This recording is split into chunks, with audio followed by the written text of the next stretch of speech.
Congratulations, you have finally secured a hostess for a pampering party. Now what? The biggest mistake I see happen with other consultants when they book a party is that they rush into things too quickly.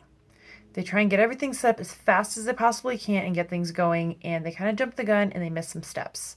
Or they make their hostess feel rushed and they don't get the kind of interaction out of her that you really need for your party to be successful. So I got some notes I'm going to read from. But before your party ever begins, obviously you have to pick a date.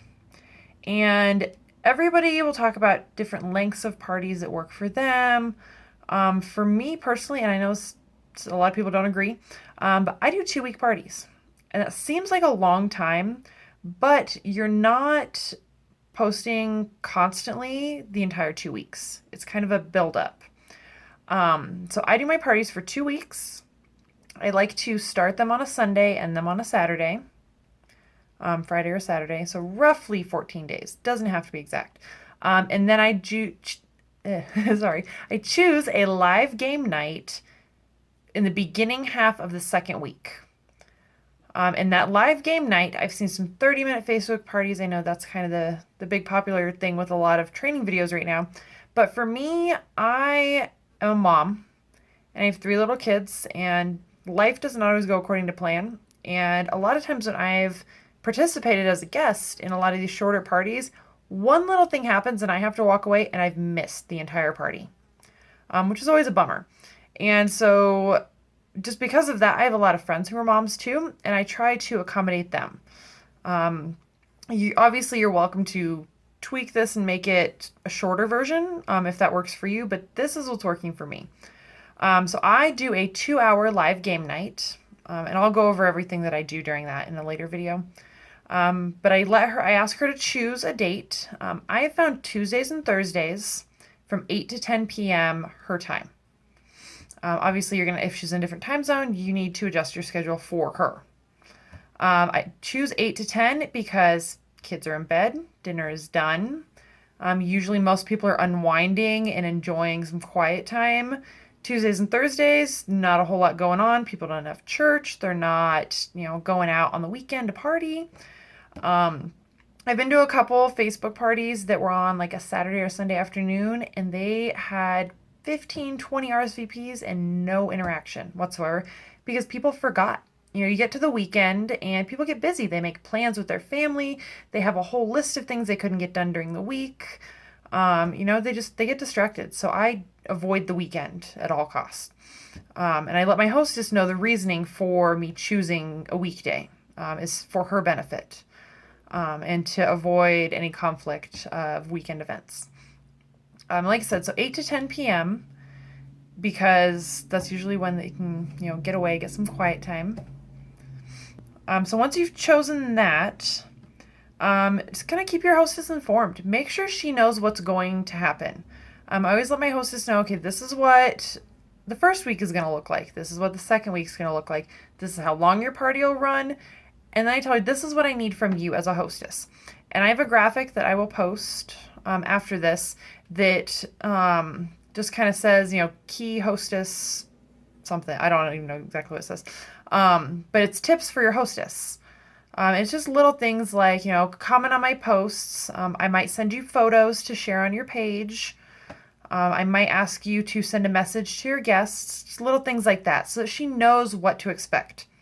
Not that you get to your live game night and it's like an hour before and all of a sudden you're messaging her telling her, oh my gosh, we need to contact 28 people that did an RSVP. Can you message them? You're going to make her feel overwhelmed and all of a sudden her fun party isn't fun anymore. Now all of a sudden it is work and it's stressful and it feels rushed. And if she doesn't think her party is going to be successful, it's not going to be successful. So you want to give her enough time and enough information so she knows exactly what to expect. So then I go in and I set up my link on my Posh page. I go in and I create the event with the same dates that I discussed with the hostess, and I send her an invite, and only her. Obviously, before this, you want to make sure that your hostess has a Perks account set up. Just a little side note, if she's not willing to go in and set up a Perks account and do that much, you probably have what I like to call a dead hostess. Someone who is not really willing to participate, but just expects you to do all the work and magically everybody's going to want to participate. And that's just not how it works. These are her friends. They're going to want her opinion. If she's not participating in her own party, you're not going to be successful. They're not going to trust you because you're a salesperson. You represent the company, so automatically, unfortunately, you are not as trustworthy as her. So you definitely want to make sure that your hostess is willing to put in a little bit of effort to participate in her own party. So after I set up the link, and I always make it public too, that's a big thing. Make it public so that guests, if they manage to get to your page but not the party link, when they go to checkout, they can pull the drop down and they'll see their hostess's party. So it's kind of a backup net in case they miss the party link but still manage to get to the website on your normal link. Then I go into Facebook and I set up the Facebook party under events. I do not do groups. I absolutely hate groups because I don't want to be added to a group without my permission. And then a lot of these party groups I've been added to, weeks and months later after the party, the hostess comes back and posts more. And I signed up to be at a party, not part of a VIP group. So you kind of want to differentiate between the two, and that's why I don't do events, I don't do groups. I only do events on Facebook. So you want to set up your event to have the same dates, obviously, that you talk to your hostess about. In the little description, I always put something fun about, we're here to pamper so-and-so. I'd love for you to join us at your convenience. This is going to be totally online. And then I post the party link in the top description, and I also list the date and time for the live game. And I mentioned that I'm going to be giving away prizes and that we hope that they can join us. It doesn't have to be a lot, just a little enticing paragraph that kind of explains, what you're going to be doing. And then at this point, a lot of people like to rush in and invite their hostess, and she will mass invite all of her friends to this event, thinking she did a great job. That is not what you want.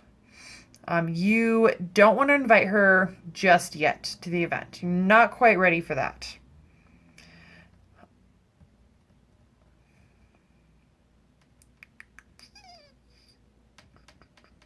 Okay, sorry.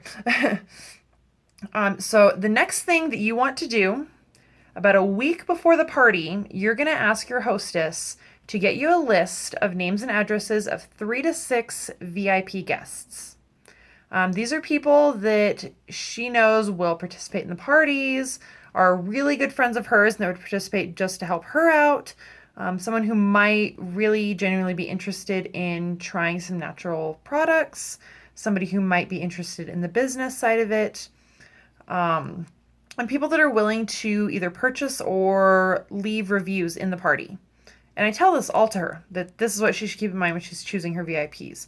I don't want her to choose, some obscure friend that she kind of knows that might participate in the party. Not really sure what kind of stuff she's into, and then I send a sample pack and she doesn't show up at the party, no reviews, no nothing. So you kind of want your hostess to, consider her VIPs with some care. And then at that point, I send her, as soon as I ask her that, I immediately send her a script, and I will post that in the documents. But you want to send her a script just in case. She doesn't have to use it, but I found that most of my hostesses do choose to use my scripts. And it helps them out, and it makes things easier for them because they're not feeling pushy with their friends. They're not feeling like they're at a loss for what to say. It just makes it super simple for them. And if you can make the setup easy, your hostess is going to be prepped to have fun, and she's not going to feel stressed, and you're going to be more successful. And then I also ask her to send me a list of 6 items that are on her wish list that she wants to earn for free from this party. And then that is all the prepping I do the week before the party starts. So go ahead and post any questions that you have at the bottom, and the next video will be up shortly.